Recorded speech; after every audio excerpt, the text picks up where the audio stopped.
So someone messaged me recently on Instagram asking me about the living expenses here in Seoul. So I thought that would be a really good video to talk about like some things that foreigners can expect when they're moving to Seoul. There are some things that you definitely need to know.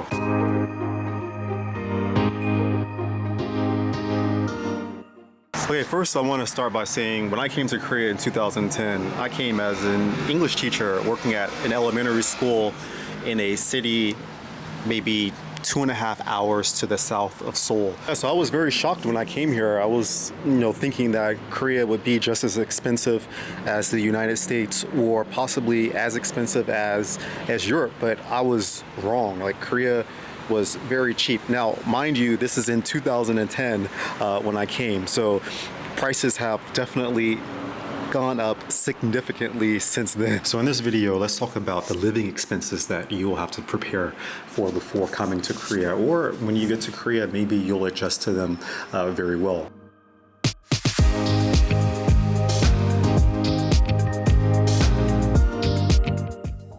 So when I came here to Korea, I came as an English teacher working at an elementary school. So usually elementary school teachers, or I guess foreigners working for the Korean government in an elementary school, middle school, or high school, when you come, you have your housing taken care of, meaning that you don't have to pay any money for your rent. The school will provide you an apartment, and usually it's fully furnished.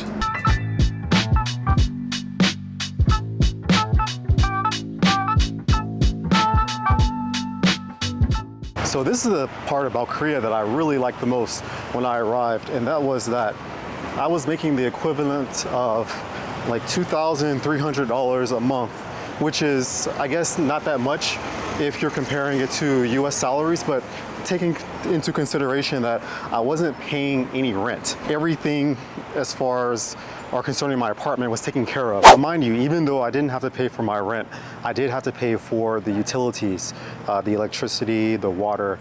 But when I received my first month's electricity or utilities bill, I was like so shocked.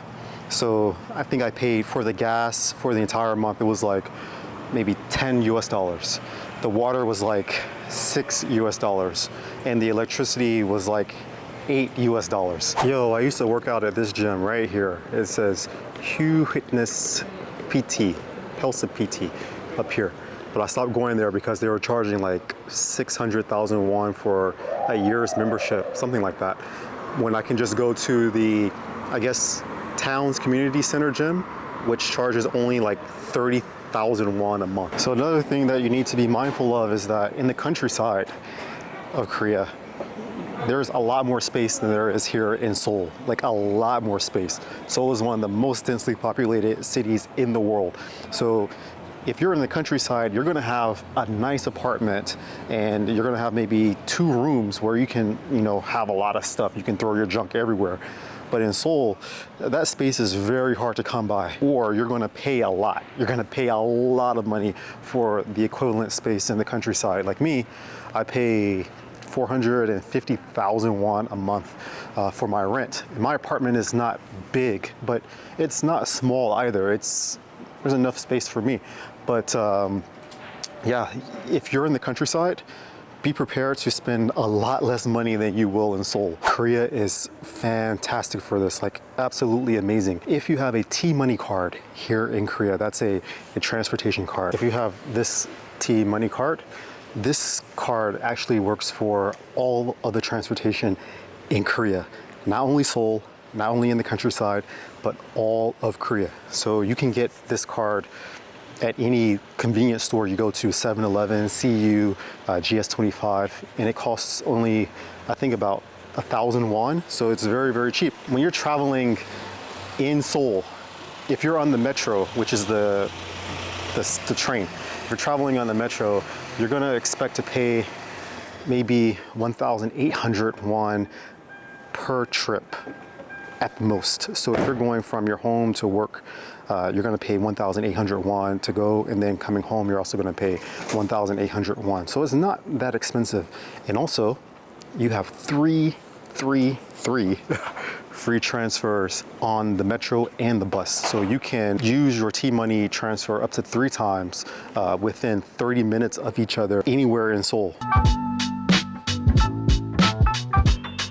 Yo, see, this is why I love Korea so much, because there's always some kind of festival or something happening. If it's not happening in the center of the city, it's happening at your local park.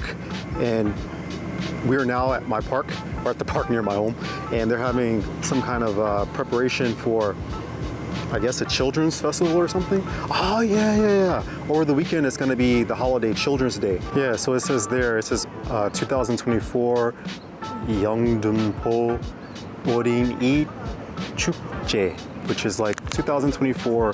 영등포 is the park. So over here is 영등포, right there. And then 어린 is like young people.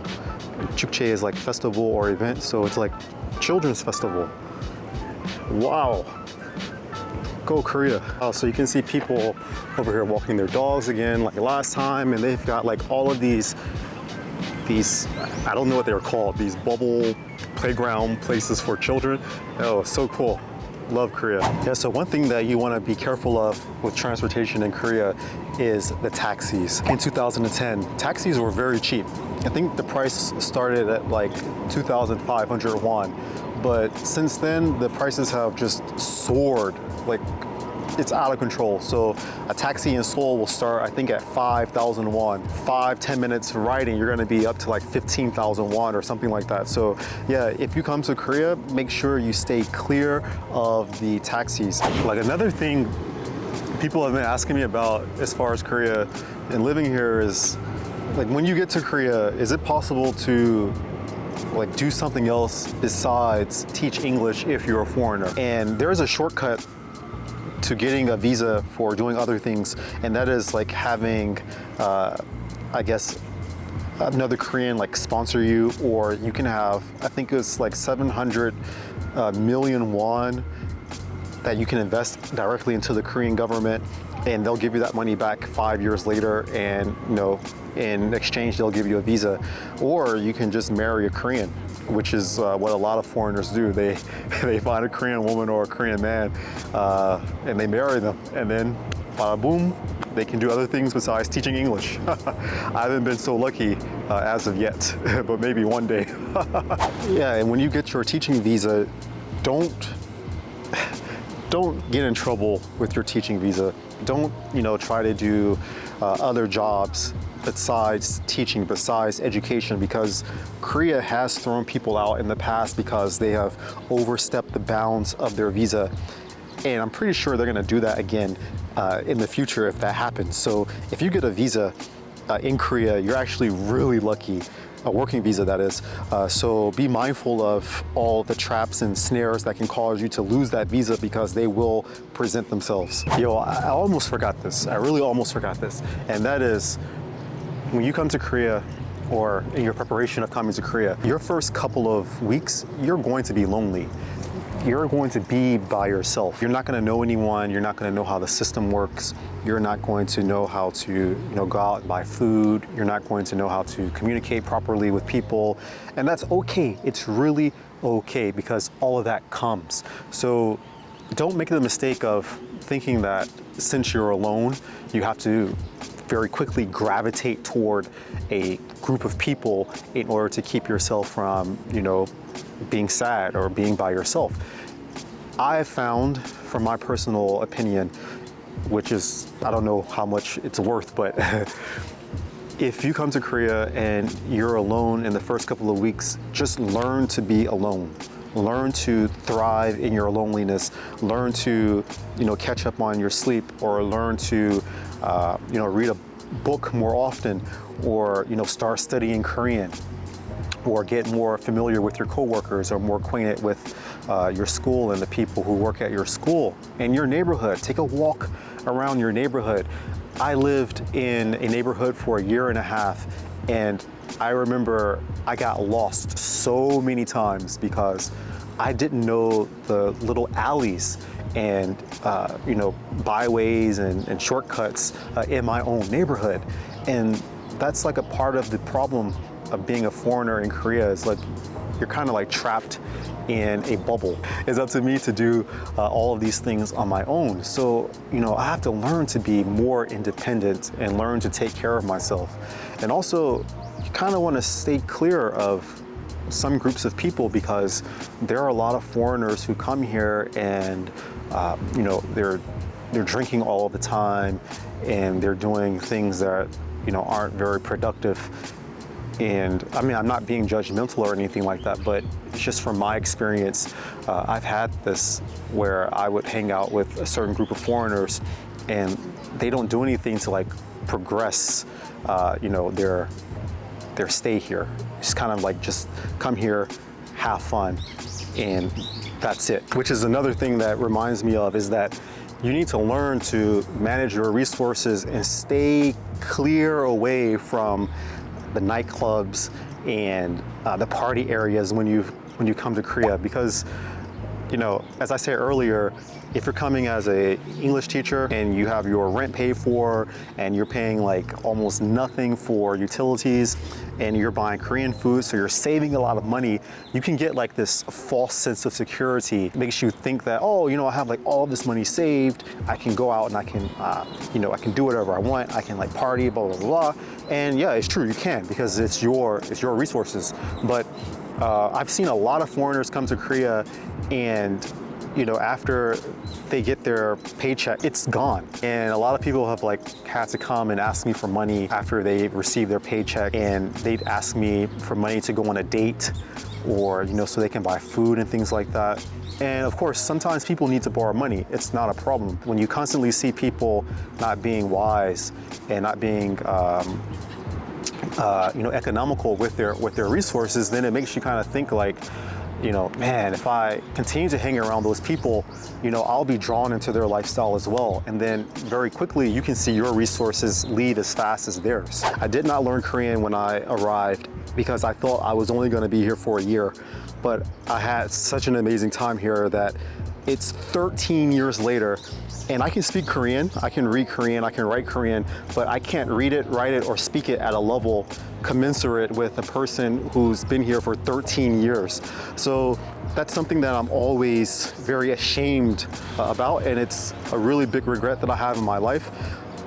So I hope that you can learn from my mistake, from my failure, and to learn Korean as soon as you arrive. Like, don't think that, oh, I don't need this language.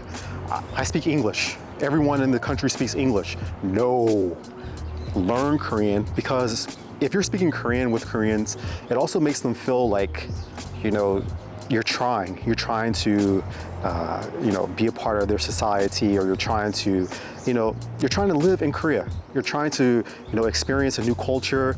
And also, it's just good for you. It's just good to learn a new language, and it will open up more opportunities for you here in the country in the long run. And I guess the last thing that I can talk about that you need to prepare for before you come to Korea is actually not like before you come to Korea, it's like actually when you're in Korea. And you don't need to prepare for this, but it's just something that you should do. And that is to learn to travel independently in Korea. Don't only stay in your city, or if you're in Seoul, don't just stay in Seoul, because Seoul is not Korea. Trust me, Seoul is not Korea. So all of the suggestions and tenets that I mentioned in this video are to help you to enjoy your stay in Korea and Seoul a lot more than, you know, otherwise if you would not have had this information. So there are some things that you need to do to prepare yourself to be in Korea, and these things aren't very difficult. Some things you can do before you arrive in Korea, some things you can do when you arrive in Korea. But the point is that you at least do some of these things, because you want your time in Korea to be productive, and you want to have the most enjoyable stay in Korea as possible. Anyways, thanks for watching. I love you guys. Make sure you stay hydrated. It's hot in Korea right now. It's super hot. Today was 28 Celsius. So the temperature is only going to continue to go up from here. So stay hydrated, and I'll see you in the next one. Love you. Take care. Peace.